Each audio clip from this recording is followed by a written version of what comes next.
Construimos juntos una educación inclusiva, nos sumamos a estas capacitaciones. Instituto IAT con integración sede Resistencia Chaco. Tema, contenido curricular, configuraciones prácticas de apoyo. Contenidos curriculares. Es un conjunto de saberes o formas culturales que son esenciales para el desarrollo de la socialización de los estudiantes. Presenta tres áreas. Contenido conceptual. Refiere el conocimiento que tenemos de las cosas, datos, hechos, principios y leyes que se expresan con un conocimiento verbal. Incluyen hechos, conceptos y principios. Se aprende por memorización, reproducción, establecimiento de relaciones, abstracción, definición y generalización. Esto quiere decir que el aprendizaje supone un proceso complejo de comprensión y de significación del conocimiento. Esto se va dando a lo largo de su escolaridad.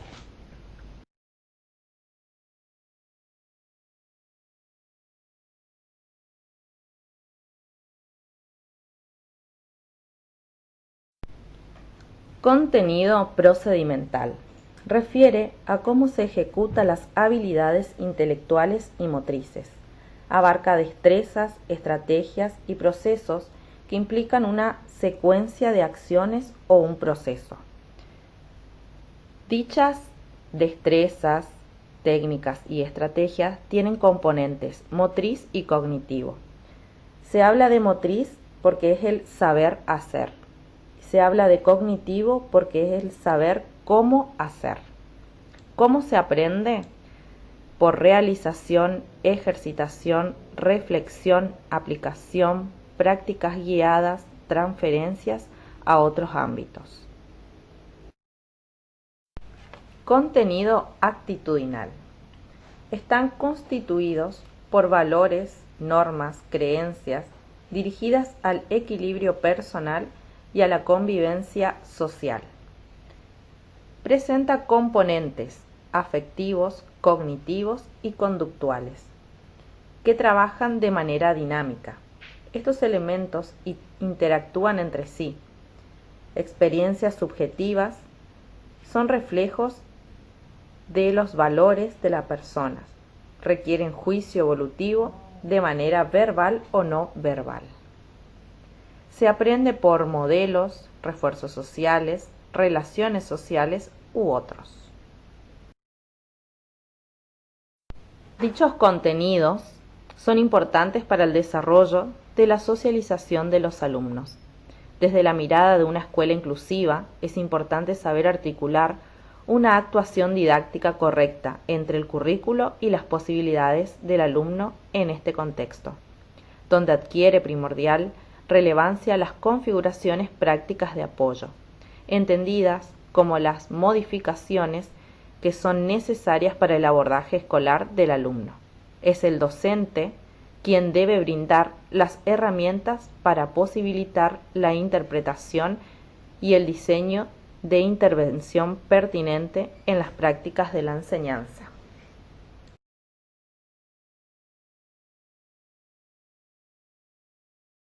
Hola, mi nombre es Luz Belén Cristaldo, soy profesora de Educación Especial con orientación en discapacidad intelectual, soy docente del Instituto IAT, Servicio Centro Educativo Terapéutico con Integración, y hoy voy a hablarles de las configuraciones prácticas de apoyo. Configuración de apoyo. Se entiende como un conjunto de andamiaje planificado desde el sistema educativo para hacer posible la inclusión de alumnos con discapacidad, restricciones o dificultades. Se trata de diseñar intervenciones para potenciar las capacidades y minimizar las barreras con el menor grado de dependencia y el mayor grado de autonomía. De este modo, el contexto adquiere una significancia central en la definición de la capacidad y la discapacidad. El sentido de la configuración de apoyo deberá apuntar a fortalecer el contexto o al alumno, Al decir contexto nos referimos a aquellos que produce la situación educativa y que trascienden la naturaleza del contexto social del alumno. Da cuenta de qué condiciones hacen posible la enseñanza y el aprendizaje. Entonces podemos pensar en trayectorias escolares que incluyan apoyos materiales, tecnológicos, didácticos. De eso se trata la intervención de los profesionales de la educación especial, de ofrecer, diseñar y poner en funcionamiento apoyos y herramientas que hagan posible la inclusión, la participación y el aprendizaje, acompañando y formando parte de las trayectorias educativas del alumno con discapacidad o restricciones para aprender y participar. En síntesis, cuando hablamos de configuraciones de apoyo, nos referimos a las condiciones que debemos generar para lograr incluir a todos los niños con alguna dificultad o discapacidad al sistema educativo. Estas configuraciones prácticas pueden adoptar diversas formas, a saber, asesoramiento. Las escuelas dependientes de la Dirección de Educación Especial y sus programas, proyectos y equipos deben constituirse como espacios de asesoramiento hacia los diversos niveles del sistema educativo acerca de la importancia de la inclusión, favoreciendo la conformación de redes de comunicación. Orientación. La articulación con el equipo de orientación escolar y los diversos establecimientos y proyectos de educación especial, los gabinetes centrales y los centros de prevención y atención a la primera infancia evalúan y orientan las trayectorias escolares de niños y jóvenes que portan historias educativas fragmentadas y que ameritan intervenciones profesionales específicos. Incorporación de apoyos. Profesionales de la educación especial perteneciente a las escuelas, programas y proyectos construyen junto a las escuelas que alojan a los niños y jóvenes con discapacidad de los diferentes niveles educativos modalidades de apoyo que favorezcan su inclusión. Algunas modalidades de apoyo son apoyo pedagógico. Docentes que trabajan en las escuelas de nivel primario común dentro de la actividad áulica con alumnos que presentan modalidades de aprendizaje que implican el desarrollo de estrategias pedagógicas particulares. Apoyo a la integración. Cumple funciones dentro de la escuela común, colaborando y sosteniendo los proyectos de la integración de algunos alumnos en forma individual o grupal, apoyando los procesos pedagógicos consensuados entre las escuelas comunes de nivel inicial y primario y la escuela especial o de recuperación a la cual pertenecen. Apoyo pedagógico.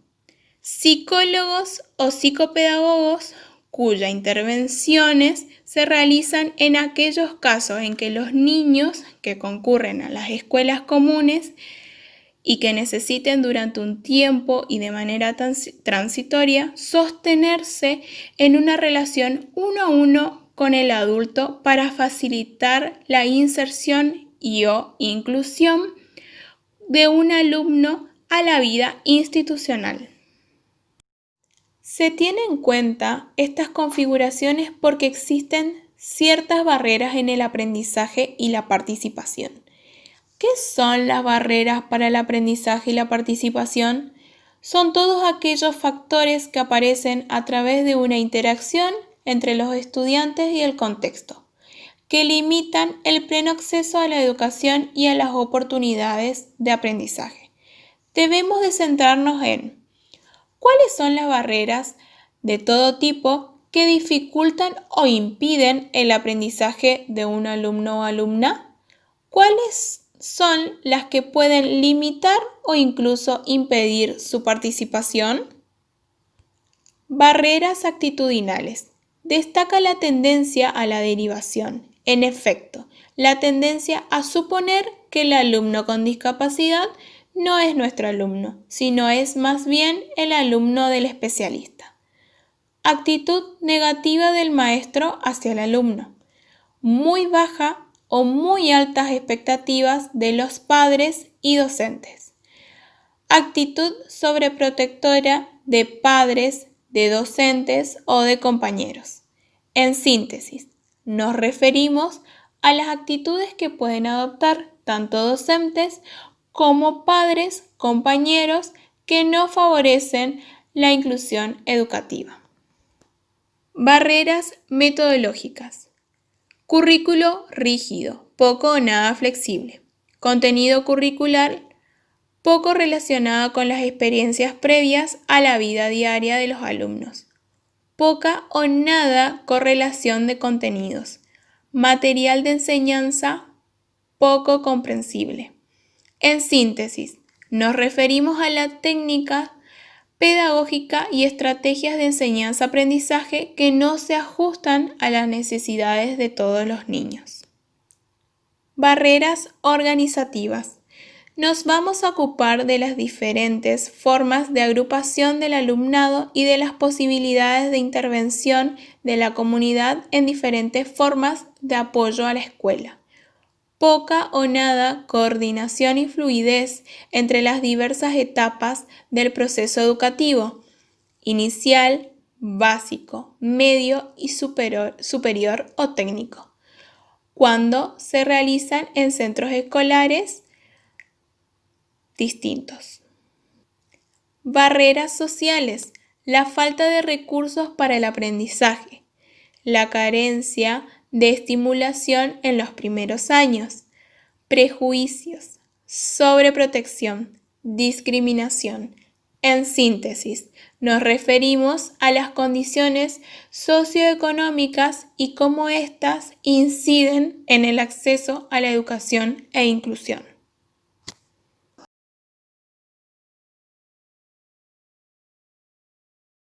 Hola, mi nombre es Diego Musín, soy licenciado en psicopedagogía del servicio y me gustaría compartir con ustedes un tema que es sumamente importante y necesario para todas las épocas y cuanto más en esta época. El PPI, Proyecto Pedagógico Individual para la Inclusión. La pregunta que nos sirve como disparador frente a esta temática tan interesante y necesaria, como dijimos, es ¿de qué hablamos cuando hablamos del PPI? Porque se dice mucho, porque hay muchas opiniones y sobre todo hay muchos enfoques. Pero ¿de qué hablamos cuando hablamos del PPI? Lo primero que tenemos que entender es que hablamos de un proyecto pedagógico e individual para la inclusión, dentro del marco de la inclusión. Decimos que es un proyecto porque tiene dos características principales. Primero, está sujeto a una revisión periódica, no es algo estático, estancado, sino que es un constructo, un continuo en un proceso de enseñanza-aprendizaje, donde el individuo, que es parte fundamental de este proyecto, es tan importante el que lo hace, el que lo articula y para quién está diseñado. Y entre todos estos actores se va tejiendo ese entramado para que justamente sea un proyecto y no solamente un papel con objetivos abstractos para cumplir, algo burocrático, todo lo contrario. Está sujeto o debe estar sujeto principalmente a una revisión periódica, como todo proyecto. Cuando yo hago un proyecto en mi vida en general, yo lo hago a corto, a mediano y a largo plazo. Y voy evaluando cómo voy yendo de acuerdo al objetivo que me tracé. ¿Cuáles son los cambios que tengo que ir haciendo de acuerdo a las realidades que se van suscitando en el camino? Esto, el PPI, como un proyecto, también tiene la misma dinámica. No es algo estancado, sino que es algo continuo, en movimiento, como lo somos las personas. Y la segunda característica que tiene un PPI, por lo cual hablamos de proyecto, es que tiene metas factibles de ser cumplidas. Y esto es algo muy delicado porque muchas veces tendemos a darle un valor sumamente abstracto, idealista, que en definitiva juega en contra de ese individuo que está aprendiendo. Tiene que ser concreto y tiene que tener metas factibles de ser cumplidas. Decimos que es un PPI porque es un proyecto, pero es también pedagógico. Es decir, es didáctico, tiene fines de aprendizaje, tiene que ser didáctico, tiene que estar pensado en una dinámica pedagógica, es decir, de un proceso de enseñanza y aprendizaje. No basta con que sea un proyecto con un montón de palabras preciosas, objetivos buenísimos, pero no está bajado a tierra. Por lo tanto, no es pedagógico, no está pensado en ese sujeto, en ese individuo, en esa persona en particular, que se llama Juan, que se puede llamar Alberto, que se llama Susana, María o Inés. Pero no basta con que sea un proyecto, ni que sea pedagógico, sino que además tiene que ser individual. ¿Por qué? Porque hay que tener en cuenta las particularidades del individuo. No se puede hacer un PPI en serie. Ni aunque 5 chicos tengan una discapacidad intelectual, son 5 personas con particularidades completamente diferentes el uno del otro. Como no hay 2 huellas digitales en el mundo iguales, sino que justamente sirven para hacer saber, para identificar una persona, así también la personalidad, las capacidades de cada persona, sus potencialidades, sus debilidades, sus deficiencias, como tenemos todos, lo hacen un individuo y por lo tanto nosotros al armar un PPI, al postularlo y al articularlo y al llevarlo a la práctica, tenemos que entenderlo como individual, teniendo en cuenta las particularidades del individuo, sus déficits y sus potencialidades, como todas las personas. Entonces, cuando hablamos de PPI, hablamos de un proyecto pedagógico individual. A través del proyecto pedagógico individual para la inclusión, se establecen los acuerdos pedagógicos para favorecer, la trayectoria escolar del alumno. Es decir, que se contemplarán los ajustes razonables para favorecer el proceso de inclusión, para favorecerlo, para marcar la diferencia, para marcar un andamiaje, un camino, un rumbo sujeto a revisión periódica, por el cual vamos a ir transitando juntos, no solamente el individuo, sino también la institución, el equipo, la familia. En una escuela inclusiva, todo el alumnado debe sentirse valorado, respetado, incluido y escuchado, lo que implica desarrollar formas flexibles de aprendizaje, crear entornos participativos en las aulas, depositar grandes expectativas en todas las personas y permitir diferentes formas de cumplirlas. Y la pregunta que surge de esto, bueno, ¿y por qué? Porque somos personas, no somos productos envasados en serie. El PPI es una herramienta en la que deben plasmarse las diferentes estrategias diseñadas para garantizar la inclusión. No todas las personas con discapacidad necesitan un PPI, pero quien la precise, que sea una herramienta, un instrumento con verdadera validez. Para elaborar un PPI hay algunas consideraciones necesarias, son como los cimientos, las columnas sobre los cuales construimos este PPI. Primero, identificar las barreras del contexto, determinar cuáles son los obstáculos que el entorno escolar le impone a una persona con discapacidad en lugar de atribuirle los obstáculos todo el tiempo a esta persona. Pepito no puede, Anita no es capaz de. ¿No será que nosotros, como entorno escolar no estamos favoreciendo una barrera, o por el contrario, y hasta como sinónimo? ¿No será que no nos estamos planteando como echar barreras? ¿Será que la barrera está en Pepita, en Juancita, y no en todo el entorno que la rodea? Tenemos distintos tipos de barreras. Barreras de acceso físico, barreras de comunicación, barreras didácticas, barreras actitudinales. Cuando hablamos de barreras de acceso físico, que en una institución no haya rampas, por ejemplo, para sillas de rueda, por nombrar un ejemplo. Barreras de comunicación, cuando la comunicación no es clara, o es abstracta, o es demasiado técnica, y no la entiende la persona, no la entiende la familia, y es una conversación entre grupos de notables, por un lado la institución, por el otro lado el equipo técnico, y en el medio la familia y el niño, en el caso de que sea un niño, mirando de un lado para el otro, y haciendo así con la cabeza, poniendo fe en que o el equipo técnico o la institución o ambos quieren lo mejor para ellos. Barreras didácticas. Una pregunta: ¿será que la manera de enseñar cualquier concepto, cualquier contenido, cualquier tipo de aprendizaje, es el que esta persona es capaz de apropiarse de esa manera? ¿No será que en realidad necesita otra forma, otro tipo, otro material didáctico, otro tipo de enseñanza, por sus tipos de inteligencia, por su manera de aprender y de apropiarse de los contenidos y de convertirlo en aprendizaje?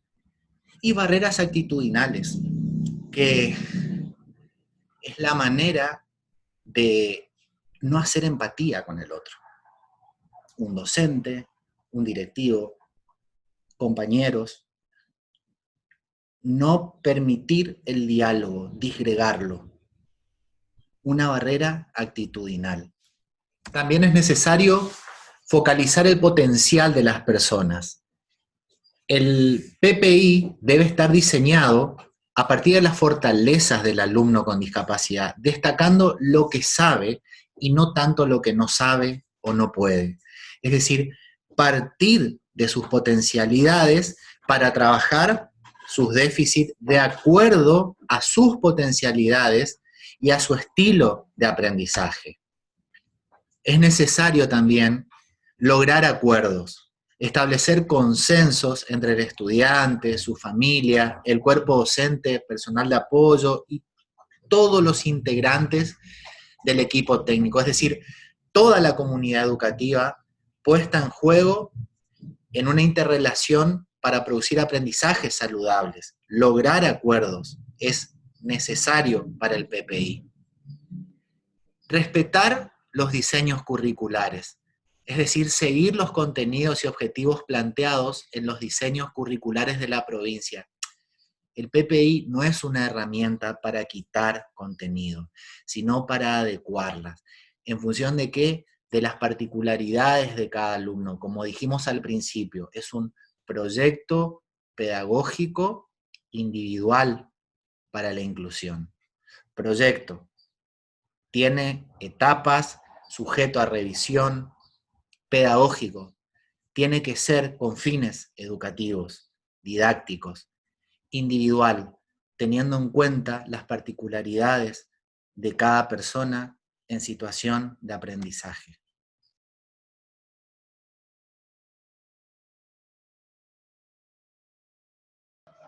Hola, mi nombre es Ana Romina Núñez, soy docente de educación especial, trabajo en el servicio de Centro Educativo Terapéutico con Integración del Instituto de IAT.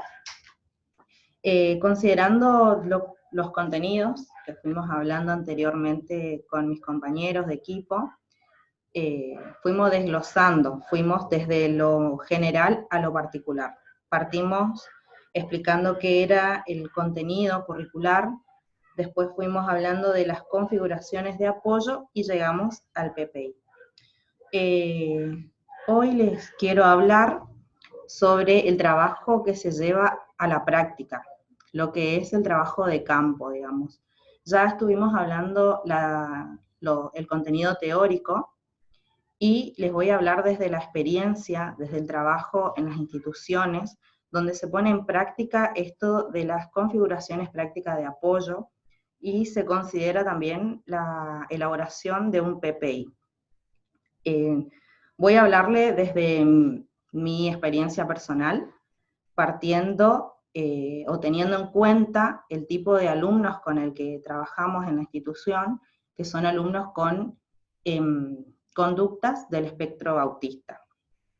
Quería hablarles, por ejemplo, que tengamos en cuenta el primer día de clases de un alumno, ya sea en la escuela primaria o jardín. ¿Por qué les voy a hablar de esto? Por ahí para ir teniendo en cuenta por qué las docentes sugerimos algunas intervenciones o por qué sugerimos ciertas actividades. Esto también forma parte de todo lo que es la configuración práctica de apoyo. Para que el alumno pueda sentirse cómodo en un primer día de clase, ¿no? Vamos a retomar ese momento. Niños corriendo, niños gritando, algunos llorando, ¿sí? Es un cuadro un poco abrumador, ya para el adulto. Entonces, ustedes imaginen esta situación en un alumno con esta condición que tiene una alteración sensorial, que percibe quizás 10 veces más que nosotros los ruidos y todos los estímulos del contexto donde está. Carteles, banderas, muchas personas, muchos adultos. Y eso es lo que hace a veces que nuestros alumnos tengan esta sensación de salir a correr, de no querer estar.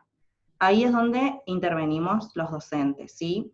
¿Qué se sugiere? Se le sugiere a la seño, bueno, que el alumno quede en la sala, que quede con un familiar, para que todos estos estímulos, todos estos ruidos no lo alteren, ¿sí? Para que no lo frustren más. Se sugiere que quede en la sala. Y de a poco ir incorporando a estos momentos. Ustedes recuerden que es primero llegar a una institución nueva, ver gente, ver muchos niños, gritos. Luego viene el saludo a la bandera, donde el niño tiene que formar, tiene que hacer el saludo a la bandera, el saludo a la seño y a sus demás compañeros. Son muchos pasos que nuestros alumnos tienen que ir asimilando. Entonces por ahí primeramente se sugiere esto, que el niño se evalúa la situación y bueno, que el niño quede en la sala. En otros casos también se habla de reducción de horario, que es que el alumno ingrese cuando ya pasó todo este momento del saludo a la bandera, de formar, de que estén los tutores de todos los niños. Entonces, nuestro niño ya entra más organizado, ¿sí? Este alumno entra más organizado, más preparado para percibir lo nuevo. Ahí siguen las configuraciones prácticas de apoyo, una vez que el niño está dentro del aula. Es un contexto nuevo, es un contexto totalmente distinto a lo que él estaba acostumbrado. Si venía de un jardín a un primer grado, cambian las mesas, cambia la sala, otros compañeros, otras docentes, otro ritmo de trabajo, más horas, ¿sí? Entonces, lo que sugerimos a veces a las docentes es trabajar con agendas diarias, agendas visuales, porque nuestros alumnos con estas condiciones muchas veces captan mejor la consigna de manera visual. Entonces ahí nos apoyamos en todo lo que sea pictogramas, es lo que sugerimos. El primer día de clases siempre, o por lo general, nuestros alumnos recorren la sala, van a recorrer tocando los objetos, o quizá van a recorrer en el patio, conociendo otras aulas, la biblioteca, la dirección, los baños. Por ahí lo que nosotros hicimos años anteriores con otras instituciones es pedir que el niño pueda ir a conocer la institución antes de ingresar. ¿Cómo hicimos? Fue un año anterior o en ese periodo cuando las docentes comienzan a ir a las instituciones, pero sin alumnos, que el alumno vaya acompañado con su familiar, con su papá, con el tutor, y vaya familiarizándose con este contexto. Trabajamos así y dio mejores resultados, digamos, cuando el alumno tuvo que comenzar el primer grado o en el jardín o una institución nueva, ¿sí? Lo que ayuda al alumno esto es anticiparse, familiarizarse con el contexto. Son pequeñas cosas que tenemos que tener en cuenta a la hora de llegar a dar el contenido curricular propiamente dicho. Porque el alumno primero tiene que estar cómodo y seguro en el lugar donde está para poder incorporar todos los demás contenidos que el docente espera o plantea. Por eso traía acá lo que es la experiencia por ahí del docente, o por qué primero se parte de que el alumno reconozca el lugar, de que el alumno lo pueda asociar o familiarizar, que se sienta cómodo, seguro. Si tenemos un niño que se siente todo el tiempo atemorizado en el lugar donde está, o se siente incómodo, no va a poder incorporar ningún tipo de estos contenidos. Una vez que tenemos a nuestro niñito o el alumno cómodo en este lugar, que ya puede organizarse, que ya puede estar dentro del aula, recién vamos a lo que es el contenido curricular. Ahí se debe tener en cuenta y trabajar en conjunto cuáles son los objetivos de la SENIO, y las docentes de apoyo ayudamos a esos contenidos, reforzamos, nos focalizamos en la permanencia del alumno, en la espera del alumno, en el compartir, en el vínculo entre ese niño y la docente. Por eso es muy importante que a la hora de pensar en un contenido curricular, también pensar en el niño, o ver al niño y sus posibilidades. Desde la teoría, espero que le haya sido bastante productivo, y desde lo personal, bueno, quería comentarles más o menos cómo trabajamos con nuestro equipo y las cuestiones que tenemos en cuenta a la hora de elaborar un PPI, que es todo esto, digamos, que el niño se sienta cómodo, que el niño pueda tener un vínculo, por qué a veces sugerimos este tipo de intervenciones a la docente, ir explicando el porqué de cada cosa, y poder trabajar en conjunto, tanto con la elaboración de las configuraciones prácticas de apoyo, que son en este momento, digamos, son muy necesarias para algunos alumnos, y en otras no son tan significativas, tienen pequeñas adecuaciones en los contenidos. Bueno, esto es todo. Le queríamos dejar un video a continuación. No habla por ahí sobre los niños con condiciones del espectro autista, pero sí habla de las posibilidades que se debe ver, observar en nuestros alumnos. Brindarle esa posibilidad a ellos de tener ese conocimiento que tanto deseamos los docentes. Muchas gracias. Bien, chicos, silencio ya. Para mañana quiero que me escribáis una redacción de la longitud que queráis, pero el tema tiene que ser el siguiente: los colores de las flores.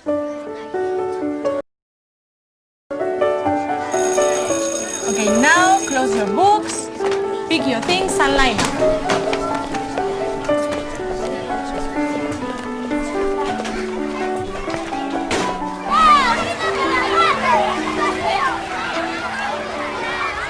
Diego, ¿cómo vas a hacer la redacción? No sé, me pondré a investigar, supongo. Mira, Diego, las margaritas son amarillas, las rosas son rojas, las violetas son violetas. Javier, empieza la lectura. Con 10 cañones por banda, viento en popa a toda vela, no corta el mar sino vuela, un velero bergantín. ¿Quién quiere seguir leyendo? Alex. Mira, Diego, creo que lo mejor es que hagas la redacción tú mismo. Estoy segurísima de que algo se te va a ocurrir. Vale. Color. Buscar componente del color es una percepción visual que se genera en el cerebro al interpretar las señales nerviosas que le envían los fotorreceptores de la retina. ¿Fotorreceptor? Los colores de las flores, ¿eh? Pues a ver cómo sales de esta. Y entonces el caracol y el pajarito se pusieron a discutir quién se quedaba con la flor. Y el pajarito A ver, le dijo... mamá, repíteme esa parte. El caracol y el pajarito se pusieron a discutir quién se quedaba con la flor.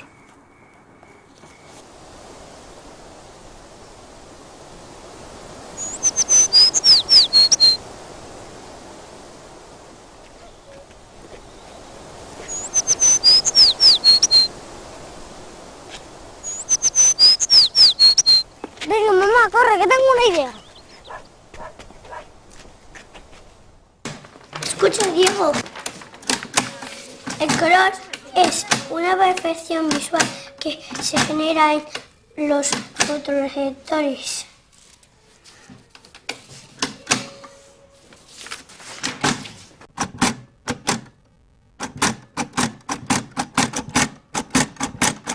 Las amarillas son las margaritas, que tienen un tallo muy largo. Mi hermana la usa para jugar al me quiere, no me quiere.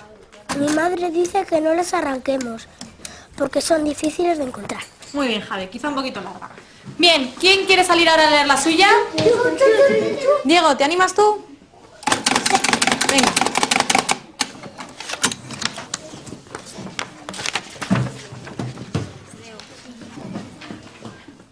Las flores son de color pajarito y hay muchos colores de flores. Por eso hay tantos pajaritos, porque hay un pajarito para que cada flor tenga su color. También hay flores color abeja o color vaquita del campo. En el campo de...